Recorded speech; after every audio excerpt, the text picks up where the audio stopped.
तो दोस्तों राधे राधे। तो मैं प्रेमलता मिश्रा आपका स्वागत करती हूँ अपने इस चैनल प्रेम योगी सरल उपाय में।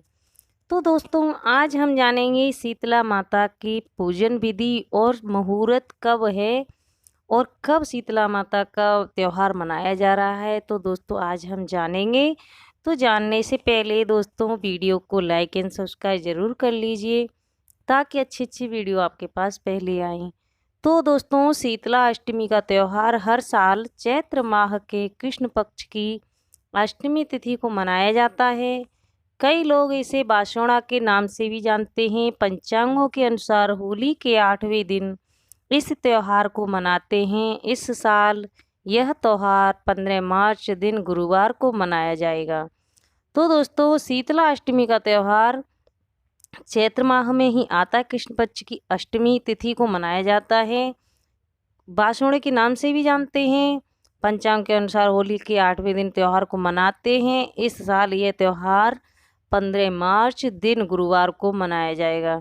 इस दिन भक्तजन माता शीतला की विधि विधान से पूजा करते हैं और कई कई लोग व्रत भी रखते हैं। ऐसा माना जाता है कि इस दिन माता के पूजन और व्रत रखने से वो अपने भक्तों को रोगों से दूर रखती हैं और लंबी आयु का वरदान देती हैं।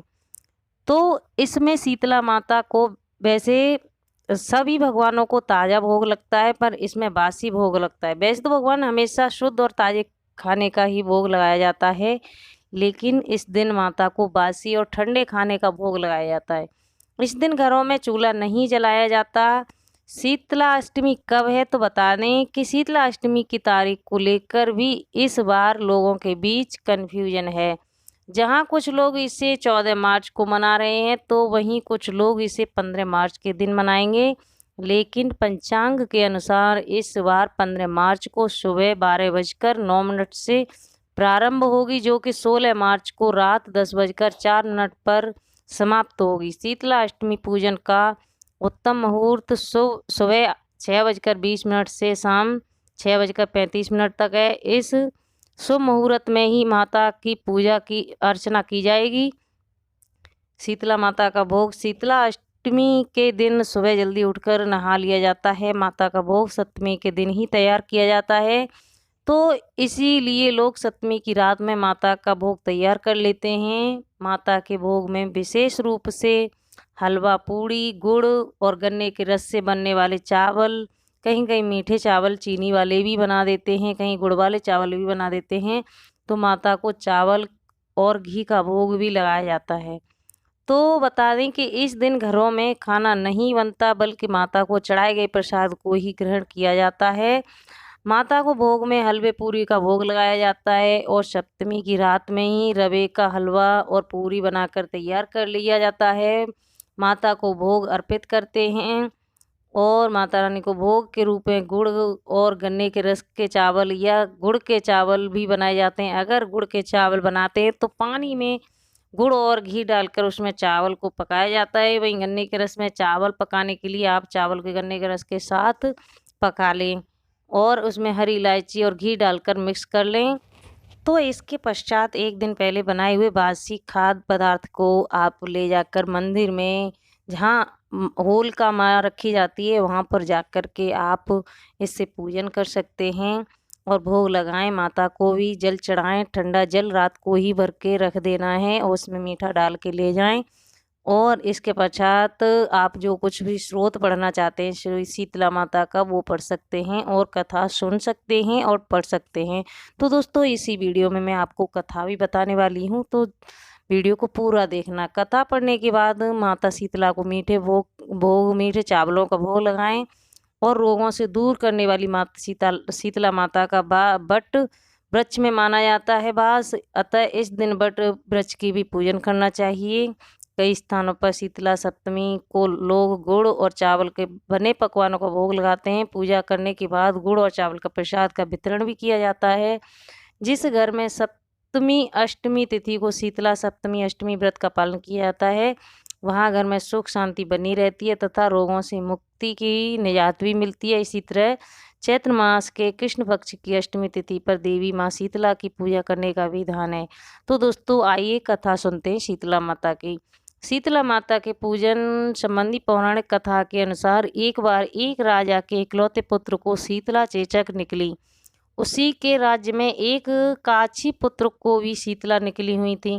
काछी परिवार बहुत गरीब था, पर भगवती का उपासक था। वह धार्मिक दृष्टि से जरूर समझने वाले सभी नियमों को बीमारी के दौरान भी भली भांति निभाता रहा।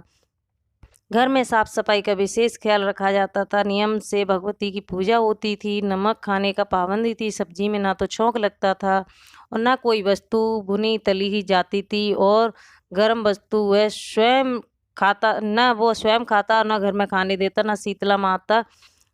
न शीतला वाले लड़के को भी देता, जो चेचक निकली हुई थी उसको भी नहीं देता। ऐसा करने से उसका पुत्र शीघ्र ही ठीक हो गया।